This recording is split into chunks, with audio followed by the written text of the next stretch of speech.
how are the youth tapping into this vast knowledge and also creating solutions that works for them, works for their community, and also can be scalable across the continent and beyond. So stay with me, don't sleep on me, I'll be calling you out. And before I call my interesting panelists here on the stage, I would like us to talk about what was reported last week in the news. So last week in the news, Business Insider Africa reported that Kenya has suspended plans for a $1 billion USD Microsoft G42 data center due to insufficient national power capacity. To switch, and I'm going to quote our dear President Ruto, hi to the Kenyans I have seen in the crowd. He said, to switch on that one data center, we would need to shut off power for half of the country. That is when I knew, hey, there was a problem. You know, can we turn on one data center and shut off the rest of the country? Like electricity was on and off today because of some reasons we cannot comprehend. That's the backdrop which this last panel, luckily before your clock out, is going to emerge from. So without further ado, allow me to welcome to the stage Mr. Andreas, and with a round of applause as he makes his way to the stage. Thank you very much. We also have with us Adeline Jeti, I hope I pronounced that well. A round of applause. And we have Yves Majambere with us as well. A round of applause for him as well.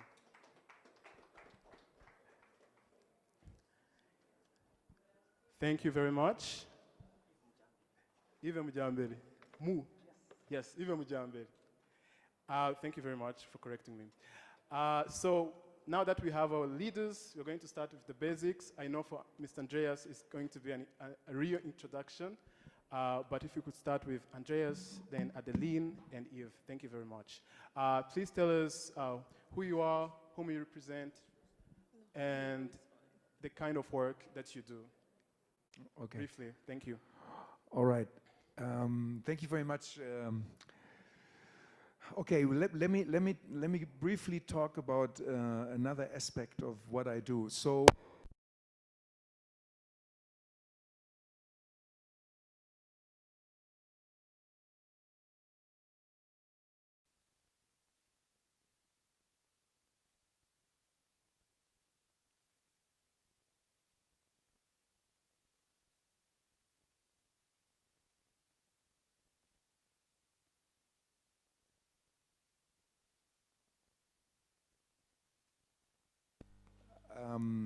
Ghana, Nigeria, Botswana, I can mention a lot.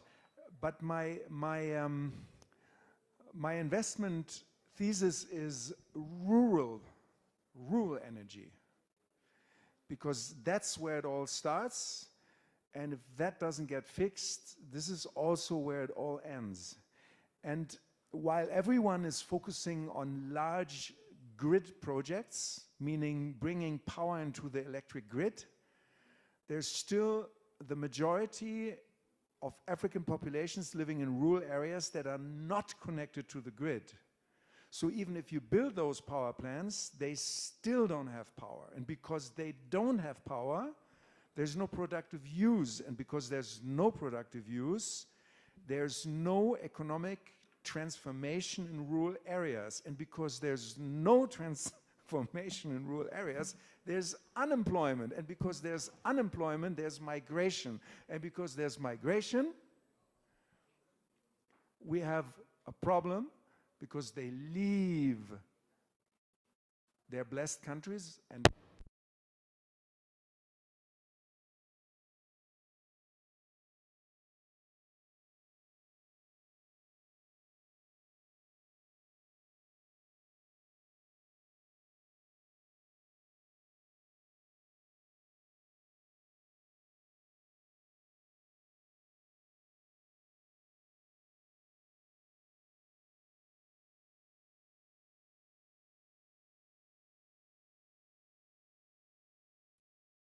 Now, Wonderful. Okay.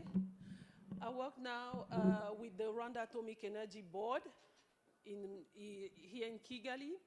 And before that, I have been working for the International Atomic Energy Agency in Vienna.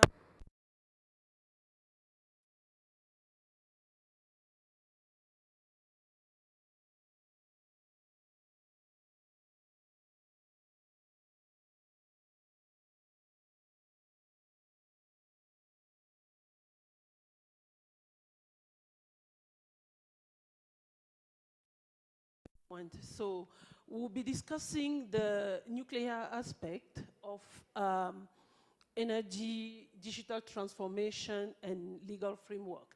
I'm quite excited about that topic because it is, and I take the opportunity to really congratulate the organizer in combining such topic, because those topics have been many times discussed, but separately.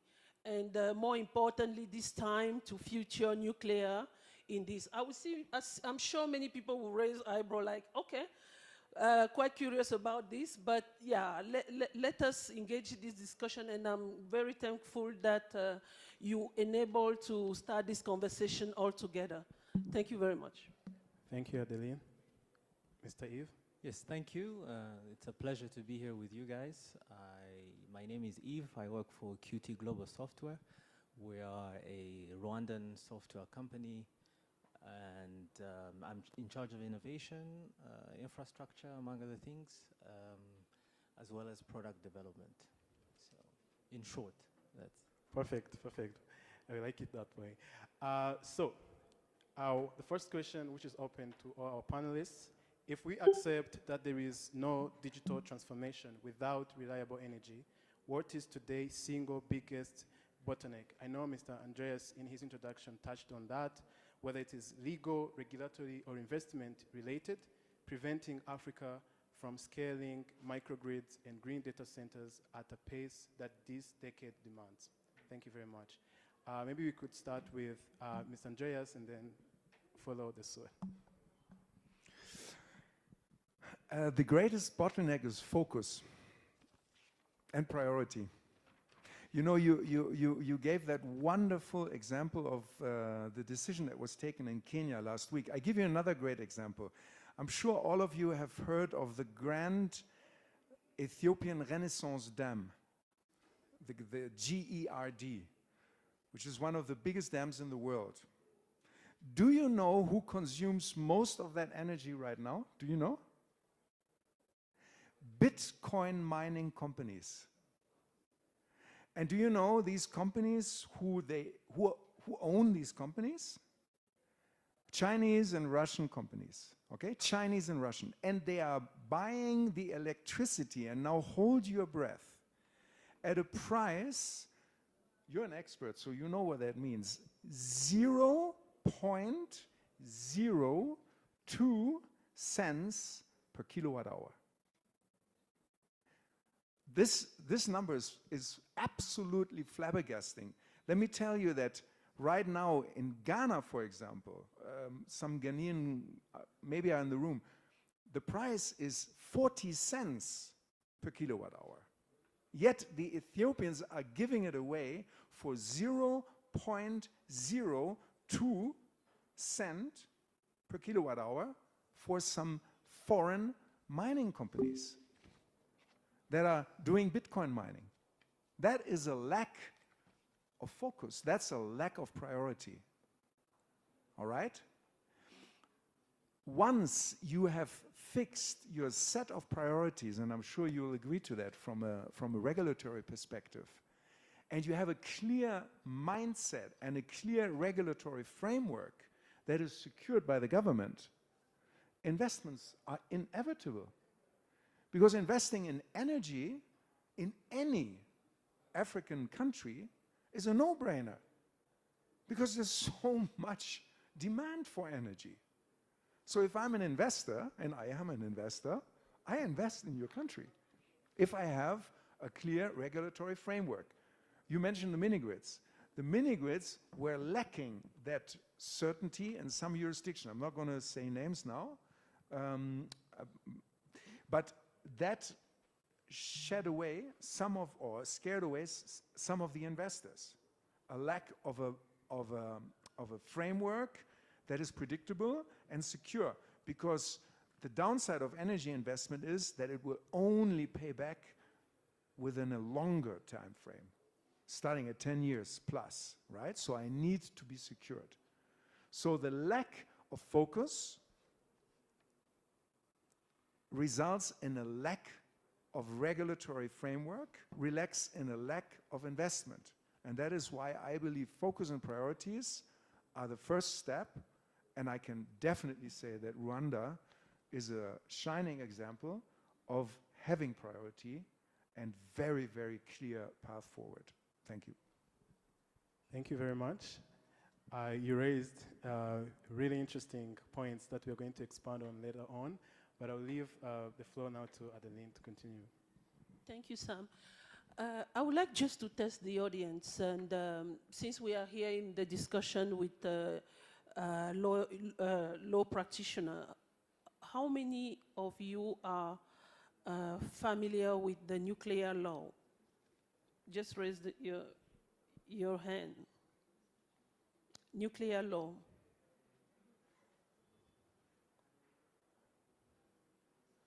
So, okay, very good. It says here also, and it's quite interesting. First of all, I would like to contribute to this conversation first by starting with the importance of energy when we talk about digital transformation.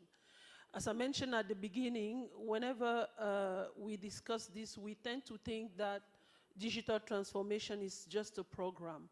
It is a strategic endeavor that each country should take, because you cannot talk about digital transformation, sovereignty, if you don't know where you are going to take energy to supply your data center, or where or your e-governance or fintech solution, and so on and so forth. So it's like you are buying a car while you live in you buy a Mercedes, meanwhile you live in a very remote place, and you buy this before asking yourself whether there are fuel or whether there are roads. So these are questions that should be asked from the beginning. And when we talk about energy, sometimes we tend to talk about energy availability, but for this case, we talk about energy sustainability, energy reliability, and this is where, with all the constraints that we have today, including the green tech and the greening, all the discussion around greening, the data center, the microgrid, and all and so forth, nuclear energy brings a solution. I'm very glad that you have started with this news from Kenya, because this is exactly what happens when we plan, when we start without planning. Nuclear energy is one of the clean solutions that helps secure a high, secure, reliable, low carbon base load energy. It comes as a complementary source, alongside other renewable like wind, like solar, and all the renewable, to make sure that this energy mix secured everything that will help run the mini grids. So now we're talking about this challenge, what are the bottlenecks? I believe, as Andrea has mentioned, the technology exists, and the financing even exists. What is lacking actually, and what investors want, is making sure that when they invest their money, they will get their money, the return, that there will be no unpredictability, that there will be no uncertainty. So investor wants to make sure that, whatever program you are having, that you can, and this is also relevant for nuclear. They want to make sure that you can supervise it, you can secure it, you can, you can protect it, and that the public is also not against it, because these are the things that makes them lose money. Now, if I take down to what we are doing here in Rwanda, and specifically with the Rwanda Atomic Energy Board, you know, investing in energy, it's a long-term endeavor, especially when you want to bring in innovation and you want to bring in investors. You have to make sure that this governance framework and the legal framework and regulatory frameworks are in place before you even start. And I think this is what Andreas refers to focus. You have to be ready. The World Bank calls it be ready. Be ready has many things behind, but when it comes to nuclear, the first thing, it starts with the law. It starts by you know, establishing the right legal framework that will make that will secure investment, trust, you know, and confidence of the public, confidence of international partners, confidence with all the stakeholders involved in the program. And those legal frameworks start with international instruments that exist to kind of regulate that activity, and that should be domesticated here in the country. So Rwanda has a nuclear law, this is why I ask how much the association here is informed about that law. And if I have to talk about the bottlenecks, I don't think governance, it's something that can be worked on. And in Rwanda, for example, we are working on it. We are working on the nuclear policy. The government has the nuclear law and is adhering to international instruments. But my question here is like, what is the role of the private? What is the role of law practitioners? You know, I love when I read your note, what you mentioned about reactivity. So one thing that we see also is that, you know, we would like to have also practitioners work alongside the government on these issues.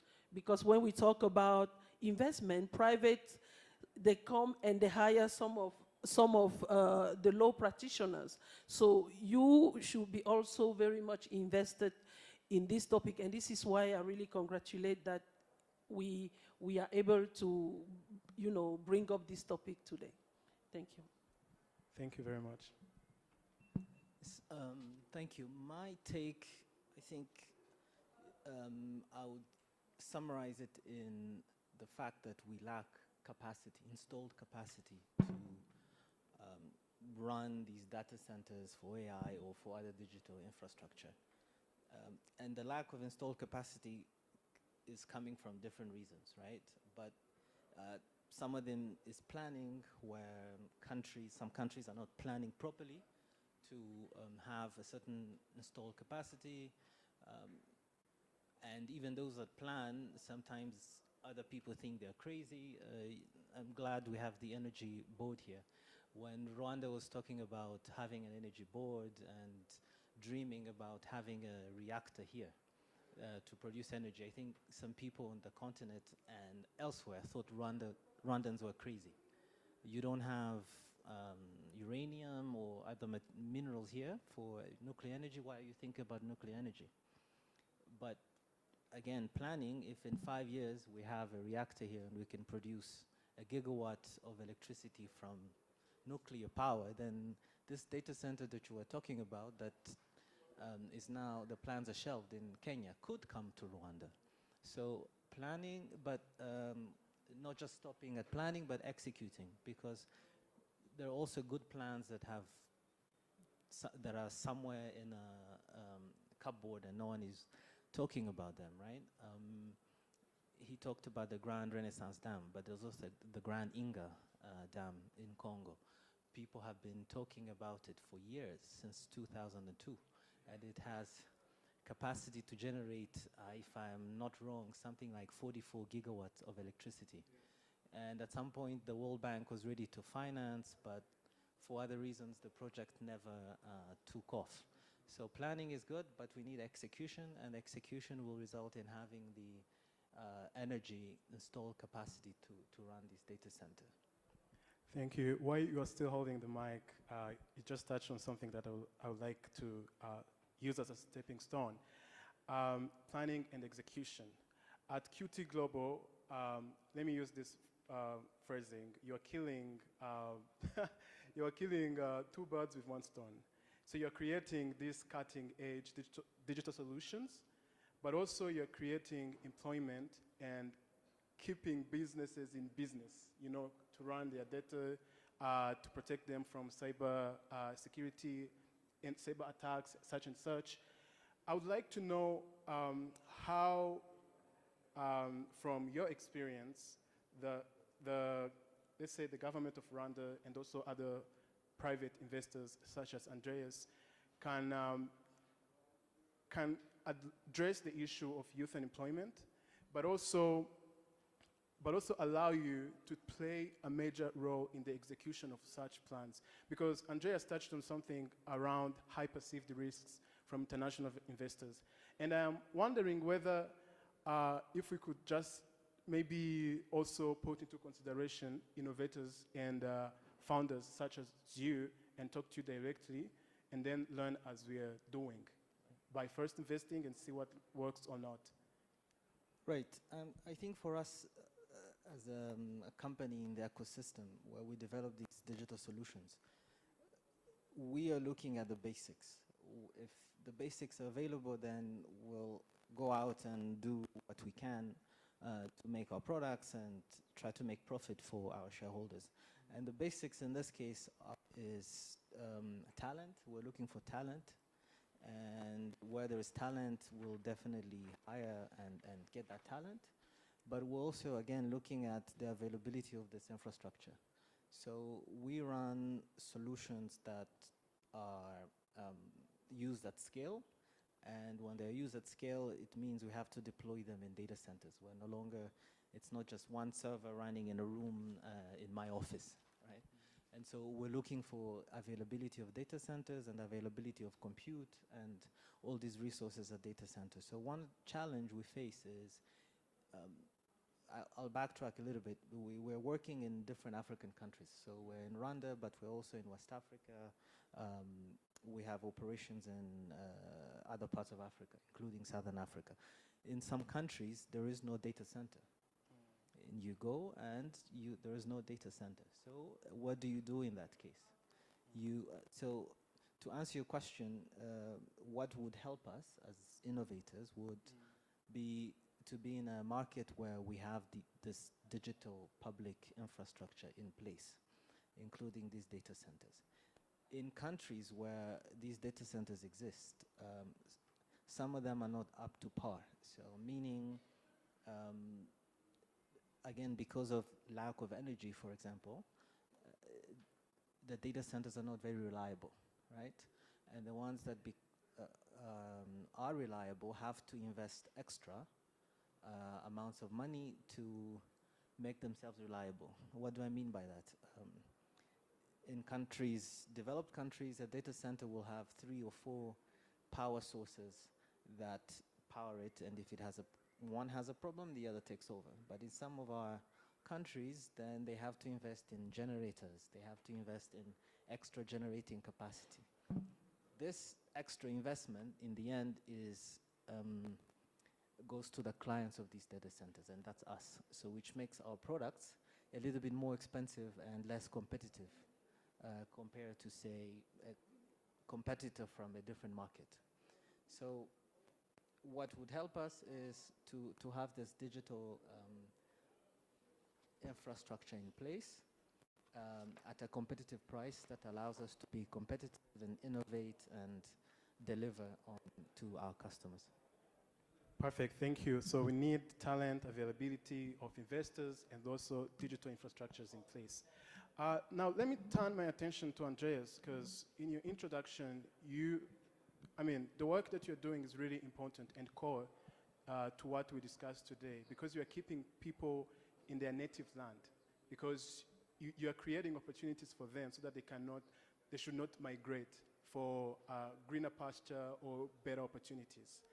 And I'm wondering whether how we can balance this legal certainty, the legal certainty of investors, how can the legal certainty of investors and the high perceived risks be combined with flexibility from investors so that they can demonstrate, they can go back to the regulators and say, we are doing this and this is working for your people and it's addressing A and B, C, D issues.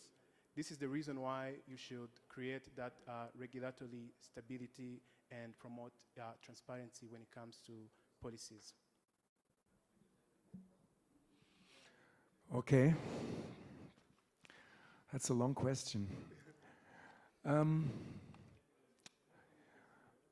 All right, so as I said, priorities, right? What are my personal priorities? And then you understand why I'm doing what I'm doing. My personal priorities are to create as many jobs as possible, mainly in rural areas, because that's where most people live. And the biggest bottleneck, as I said before, is energy. Energy enables productivity. Productivity translates into economic activity. Economic activity results in wealth. And wealth is one of the main factors for happiness. And that's when people are happy, they stay where they are. So that's simple. What I fail to see in many countries, by the way, not in Rwanda, is like-minded African partners. You know, and that's amazing. Hey guys, look at me. Thank you. It's good to see you. You can look at your computer later because your computer will be there. I'm going to be gone and just, okay? So when I am in Germany and I am a company that is accumulating wealth in Germany, then I reinvest in Germany because that's where I'm coming from. And that's where I want my people to thrive.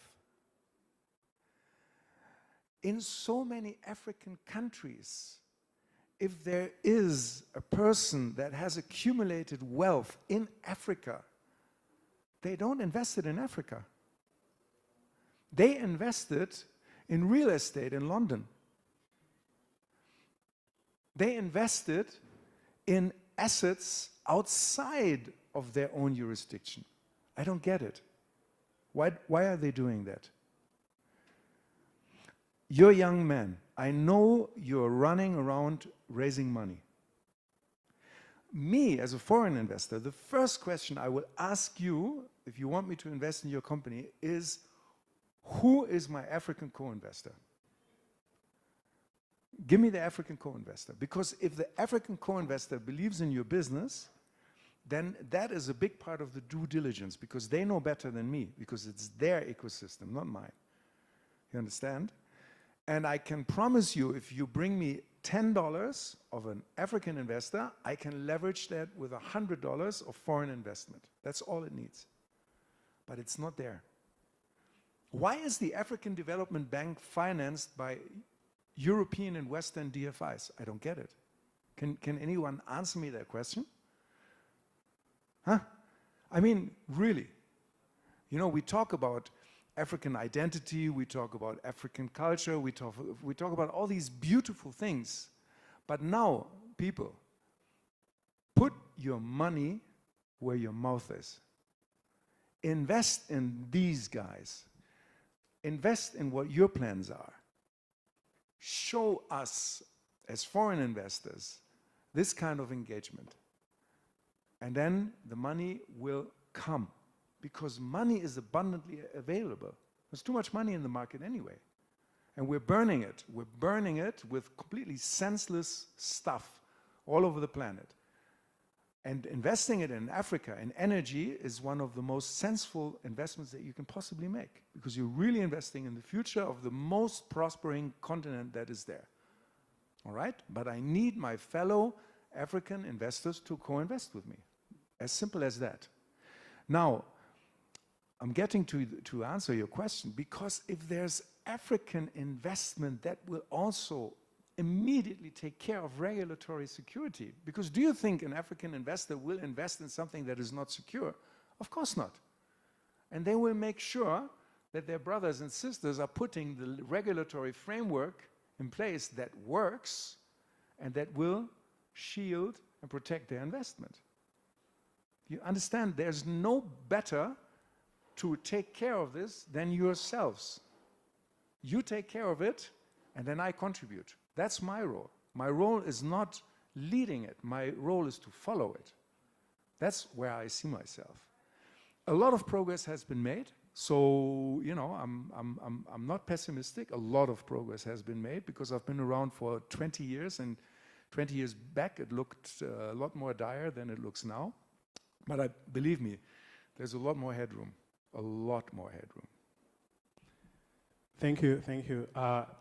From what you just said, I believe that today we discussed about data sovereignty, but we still have the economic sovereignty that has not yet been attained by African states that is still crippling us, including the dates, and also that fear of not investing in non-bankable projects. So thank you, Mr. Andreas. I would like to now continue with Adeline. Knowing the shift that has happened recently in terms of the geopolitics, the international partnerships, how are you holding up, especially knowing how nuclear energy sometimes needs approvals that comes from outside? How can African states, just briefly, continue innovating and leverage the partnerships that are there or can be unlocked? Thank you, Sam. I mean, I would like to say that the decision to go nuclear is a sovereign decision, first of all. It's not, the approval does not need to come from outside. As it was mentioned already by Andrea, it's a decision from the planning, from the focus, from where the government would like to head towards. And because actually it's literally impossible to power your industries if you don't have a stable source of energy. So if you want to develop, there are certain paths you should go towards. One thing that I would like to highlight from this, from the international partnership viewpoint, is that there are several partners that collaborate with several countries, including Rwanda, in the energy business, and more specifically on nuclear power. There are several partners, and especially the IEA, which is the international institution, which is there to make sure that the use of nuclear science and technology is done for peaceful purposes. So they have verification activities to make sure that that aspect is respected. But beyond that, there are also missions that are organized, and Rwanda hosted one to support the countries in the implementation of safety, security standards that applies to this practice. But what is also essential with international partnership, and this is not exclusive to nuclear, is that, and what we have seen in decades of international development in energy, is that in Africa, we usually like to consume the technology. When we talk about innovation, we see in Africa, most of the time, innovation doesn't exist here. We tend to import innovation. We are talking now about mini grids, you know, to power data center, to power digital transformation. but how much have been, developed or conceived locally? Those are technologies that are always important. And let's start from the first technology. How much have we learned from this to domesticate, to localize this technology? So even if we are to talk about this, we should first of all try to see how, first of all, we should be part of the supply chain. We should participate in this supply chain, not always import those technology. I'm taking another, a more concrete example from the nuclear business now. So again, this is a very sophisticated technology that is also highly regulated, and for which no countries can do it on its own, I have to say, so it's not specific to Rwanda. While doing so, you have to bring in partners. Different partners, as I said, international partners in terms of institutions who are coming to support technically, and who can also support in training people. We have bilateral partners, but what is very important and that we're also trying to do here is to localize the expertise. And this thing should not come, it should not be an afterthought approach. This is something that should start from the beginning, meaning once you decide that you want to go for that technology, your policy, your strategy, your approach should be really turned towards how to domesticate and make sure that the country fully participate in this. And to do this is not just something that Adeline will sit in her office with her colleagues and decide. It needs interinstitutional collaboration. Thank you. It needs clear national policy, bringing everyone around the table and have an integrated approach. Because when you talk about, as we mentioned, we are discussing digital, we discuss energy, we discuss AI. All these things are actually interconnected. So once you plan, these are all the elements that have to be integrated. It starts first by establishing a clear policy that defines exactly what you want to do. After the policy, and this is a very heavy work, it needs that planning. After that policy, you need to pull out certain segment, that you define as a strategy where you also involve different stakeholders on how this has to be developed. It's only through such approach that you can have an integrated planning, as you were saying, but also implementation. I have been in development, as I mentioned, for several years. People always insist on the fact that we need infrastructure, we need this, we need to establish this. I always said, if we put those infrastructure here, are we ready? Are we ready? I don't think so. I've asked the question again about nuclear. We need different sets of competence. What does readiness means? It's not money. Once you are ready, Andrea will be the one running after you, not the other way around. What does that mean to be ready? It means you have the right law in place, you have the right regulatory framework, so meaning that the regulatory implementation should not be erratic. So today it should not be blue, tomorrow is yellow, depending on who is there. It has to be, predictable. We need to know, do you have the competence, and the technical capability to run it?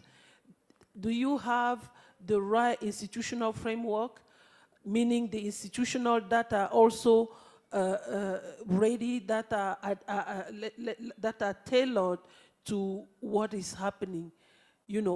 Is our private sector well informed about this? Are they participating? How inclusive are we in this process? Those are the questions that we have to put in place. And to me, the legal aspect that we are discussing here is at the core. It's at the core because, and it requires readiness for African countries in general takes down to workforce development. Workforce development. Once we have it, because sometimes we sometimes say we lack framework, we lack governance, but how aware are our government in general in all those things? These are different topics, you know, talking about the same outcome, you know, from different competencies. It brings down to a coordination. Meanwhile, when you have an investor like Andrea who wants to invest in energy, and that energy will help power your digital strategy, you tell him, no, go and speak to Minister of Energy. When they finish, they say, no, go and speak to, you know, this fragmentation is also something that a normal, a national policy helps to, you know, where everything has been taken into, you know, in the picture, take care of. And the same happens, you know, we can talk about the micro level, but in the region is the same. When we move up to African Union and all the regional institutions, you know, we see that there is also coordination is also very fragmented around the topics that should be handled all together. So the key element that I say here in all this is coordination. And that coordination to me sits once the legal aspect is resolved. Legal and regulatory aspect are resolved. Thank you. Perfect. We need to be focused, set priorities, then coordinate. And I'm going to move to Mr. Eve. I was wondering, I'm going to ask you an environmental conscious question. How can we build the digital economy on sustainable and energy resilient foundation? What are the opportunities that are there? Because we touched on challenges, but there are also opportunities, especially for investors, as you're our solution guy on the panel. Thank you. Well, that's a very difficult question. I try to answer. I think one thing is to increase our energy mix. And when I say we, I'm talking about countries, African countries. So we have a lot of oil-producing countries that are basically only using oil, burning it to produce energy, which is not very green, energy efficient and sustainable. So if countries increase their mixture or energy mix, put in some hydro. In Rwanda we have hydro, we have natural gas, methane gas. Hopefully we'll get nuclear in some not too distant future. Even we have solar. So I think increasing that mix and putting in more sustainable energy is the go-to. Even when I look globally, I think that's what people are doing. I was reading the other day, Elon Musk is planning, it might be hype at this point, but he's planning on putting data centers on his satellites in space. So, and the reason is these satellites are running in low orbit, and in low orbit there is no night day, so it's 24-hour solar. So now imagine a data center running on solar for 24 hours. So you don't even need to invest in, because the drawback of solar here is when it's night, then what are you running on? So you have to have capacity to hold the power that the sun is giving you during the day. So you invest in batteries, and batteries are expensive. But now, if you go in space and you have 24/7 solar, so that increases the sustainability of the energy. And lastly, and this is not necessarily on the energy producers, more on the digital infrastructure providers like data centers. So data centers also have room to improve their efficiency. For example, the data centers we have here are all run on air-cooled technology, which consumes a lot of power. But, and there's technology out there in the market that does, for example, liquid-cooled racks. and that consumes less power. And less power, of course, is less pressure on the grid, and that helps the sustainability of things. So it's good that one data center here that's starting is going to be using liquid-cooled technologies, so which again helps improve the efficiency. So I believe that even the data center providers and other provider of digital public infrastructure have room to improve. And this is the way to go.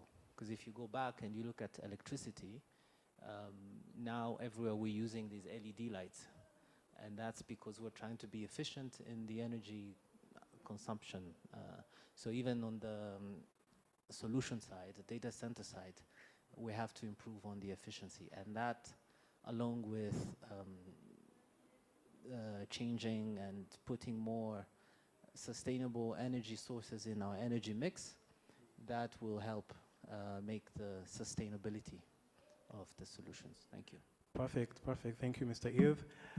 In the interest of time, I'm going to welcome final thoughts from our panelists regarding our theme, this session's theme, Powering the Future, Green Tech and Energy Infrastructure Governance.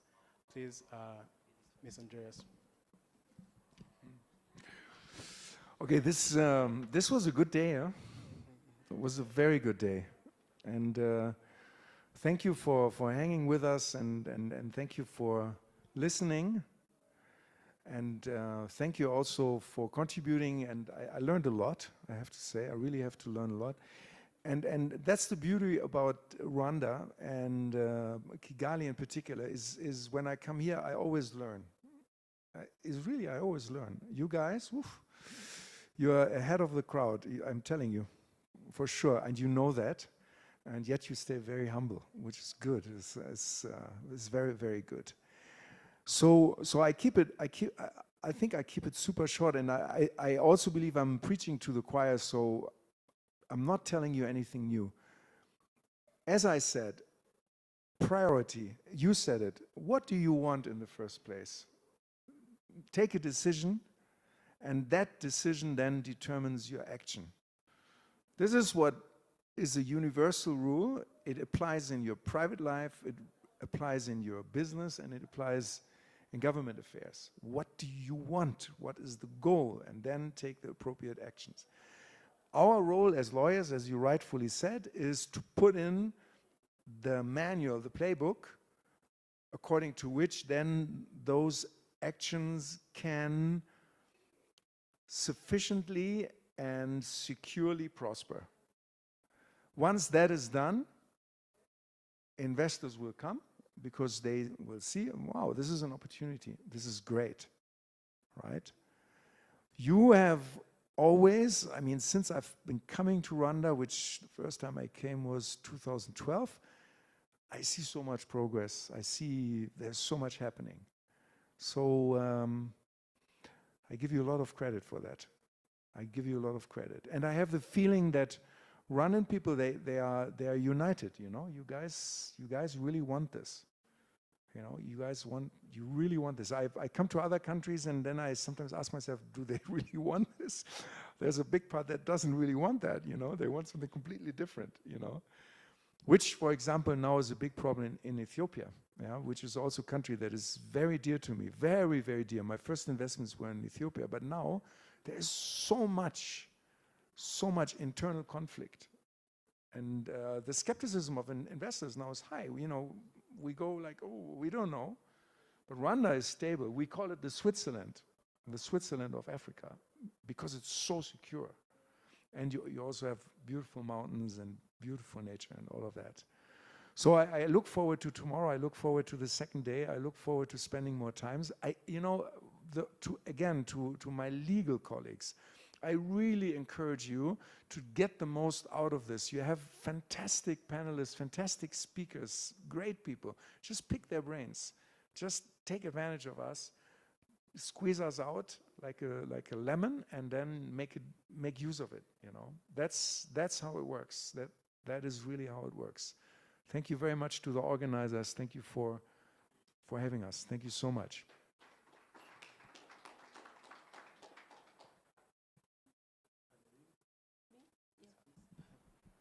Thank you.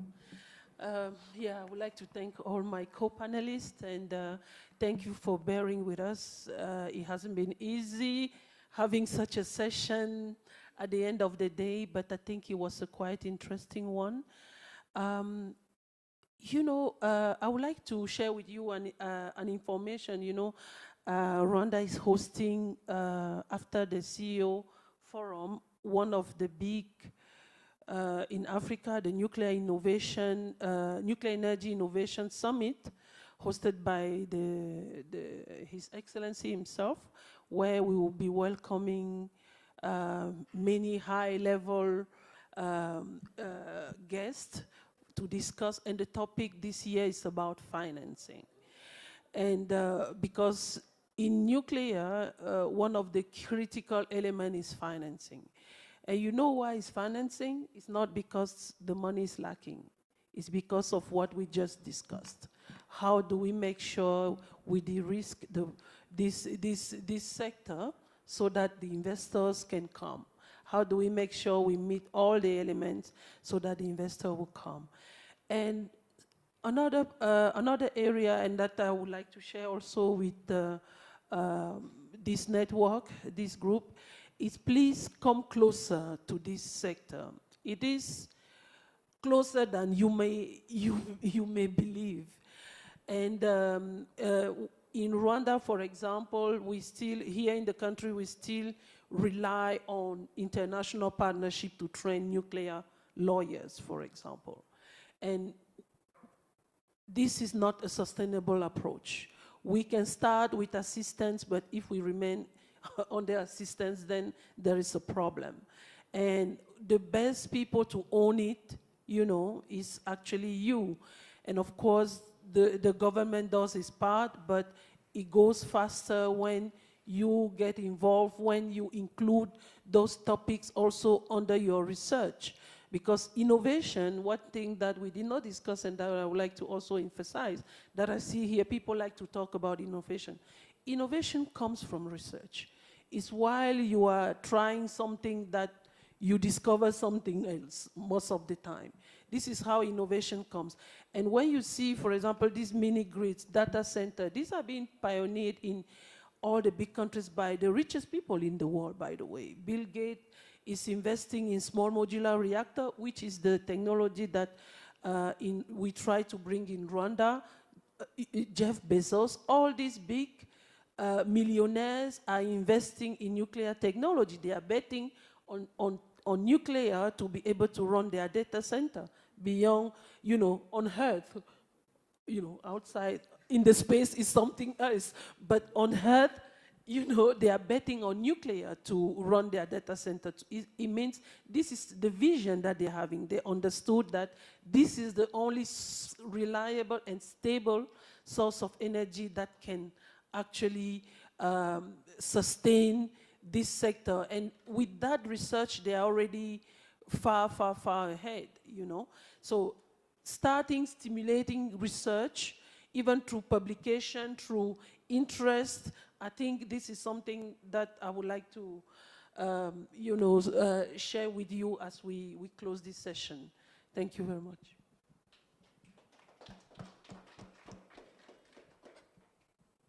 Yes, thank you. I would like to thank you for having invited us at QT. We're always happy to contribute our 2 cents to the discussions that drive the ecosystem forward. I think my last message with regards to the discussions we've had, I will summarize it in 2 points. One, it comes from our journey as QT. Not too long ago, we were a startup. Well, now we've grown and we're on all these different markets. But when we were a startup, one thing that was challenging was the finding investors. We have an investor here, but what we saw is the appetite for investment and the appetite for risk is still very, very low.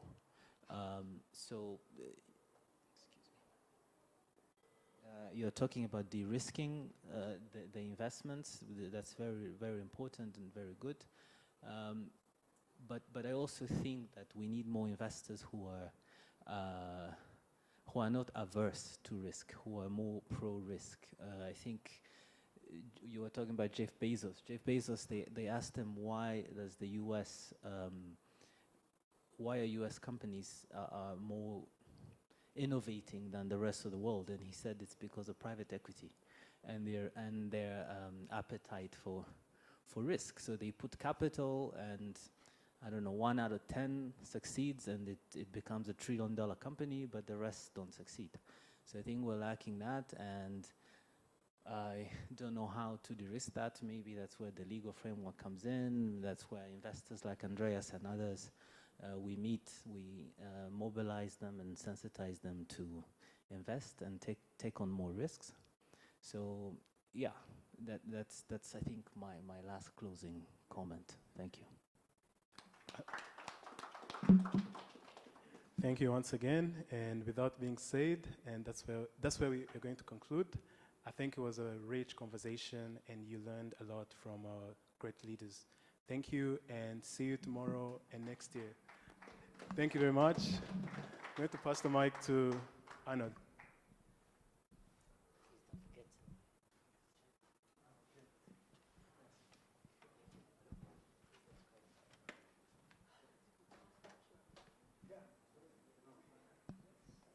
Thank you all for staying up until the end. Without further ado, I'd like to introduce our closing remarks. Sylvia, Carmen, Paulo from Spice, Schumacher, and Mike and Partners to close us out.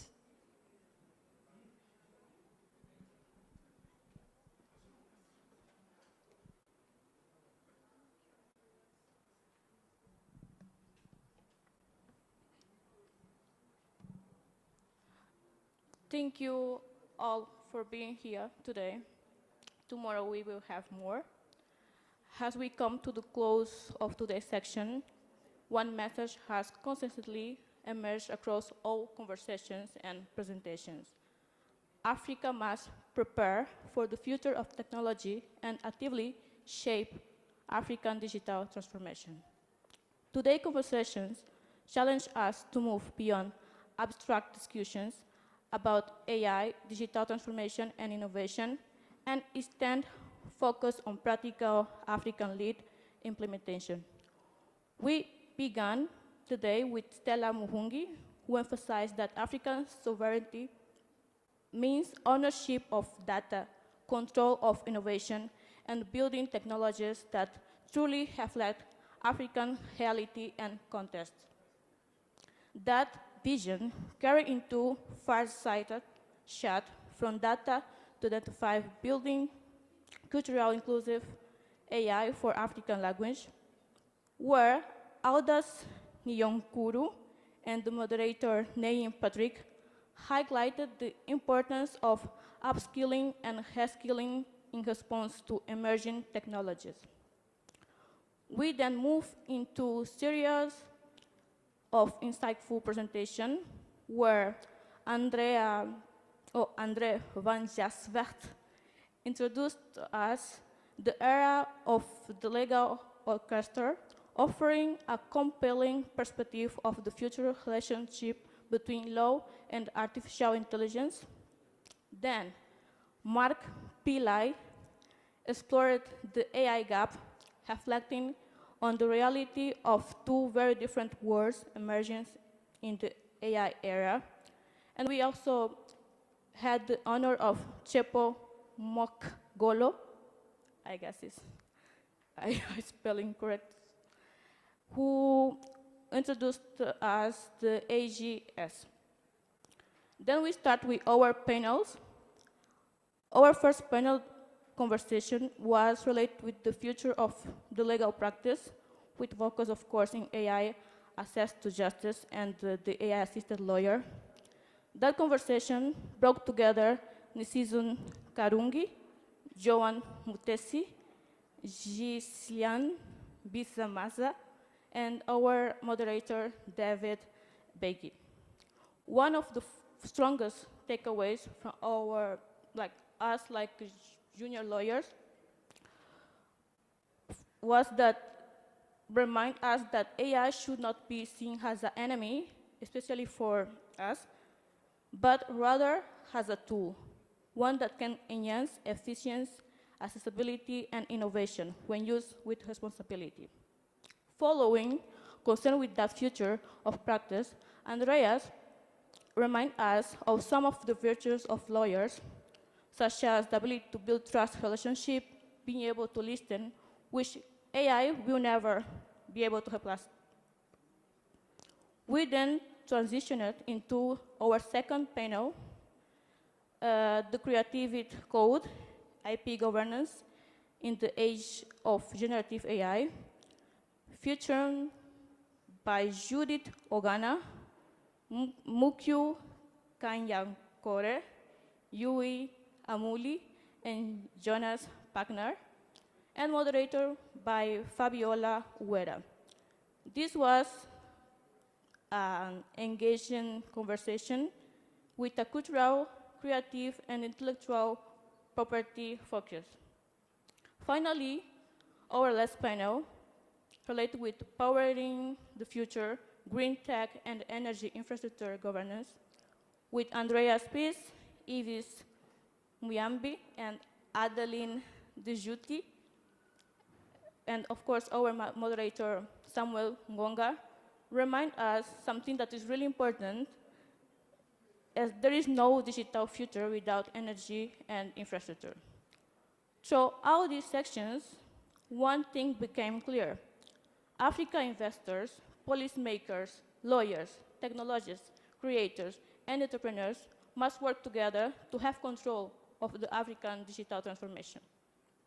And as we leave this summit, we live not only with new ideas, but also with a shared responsibility.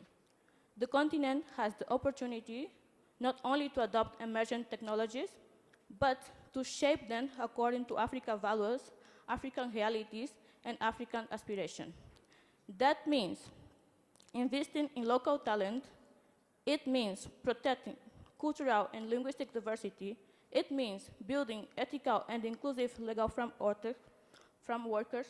And above all, it means ensure that innovation always serves people first. We want to thank you, all of you, to being here. We want to thank you, Digital Transformation Center, to host us.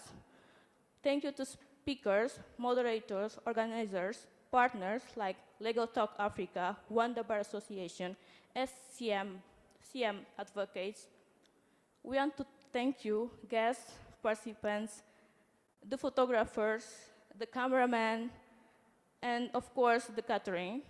Thank you all for your community commitment to this important event, and have a great evening. See you tomorrow.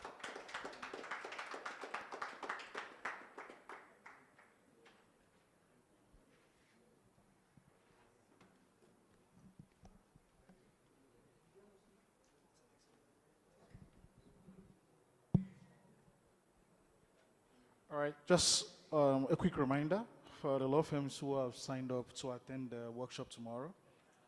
Please make sure you come on time. It's going to be a very exciting opportunity for you to get a sense of what's interested. But if you also know a lot in the law firm, but you probably also be interested in legal innovation more specifically, you can also stop by. But the session is specifically designed for the law firm. On the other side, I think there's also like a session in the morning, right? All right. Well, anyways, thank you so much for coming. We appreciate your patience as well, waiting till the end, and see you guys around again. Thank you.